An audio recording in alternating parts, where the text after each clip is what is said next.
అవి షిప్లోకి వెళ్ళే ముందు తనకి ఇష్టమైనవన్నీ చేసి పెట్టాలి అనుకున్నాను. దానిలో ఈ ఆలు సమోసా ఒకటి.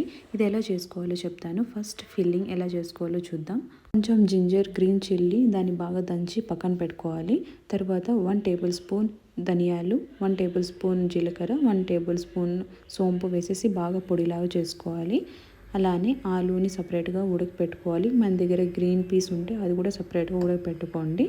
తర్వాత ప్యాన్లో ఆయిల్ పెట్టేసి పౌడర్ చేసుకున్నాం కదా, ధనియాలు, జీలకర్ర, సోంపు, అది వేసేసి పచ్చివాసన పోయే వరకు అది వేయించుకున్నాక తర్వాత ఈ గ్రీన్ చిల్లీ పేస్ట్ కూడా వేసేసి వేయించుకునేసి ఈ పొటాటోస్ని కూడా వేసుకునేసి ఉప్పు తగినంత వేసుకునేసి కారం కూడా మీకు కావాలంటే వేసుకోండి, లేకపోతే వద్దు.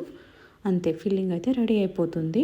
తర్వాత ప్యాటీ కోసం అయితే మైదాలోకి వాము, ఉప్పు, కొంచెం రవ్వ, నెయ్యి వేసి బాగా కలుపుకొని తగినంత వేసుకునేసి చపాతీ పిండిలా కలిపి పెట్టుకోవాలి. చపాతీ పిండిలా కలిపి పెట్టుకున్న దాన్ని చపాతీస్ లాగా మనం రుద్దుకొని పెద్దదిగా ఒక ట్రయాంగిల్ షేప్లో ఫోల్డ్ చేసుకునేసి స్టఫ్ ఫిల్ చేసేసి ఆయిల్లో వేసేస్తే సమోసాస్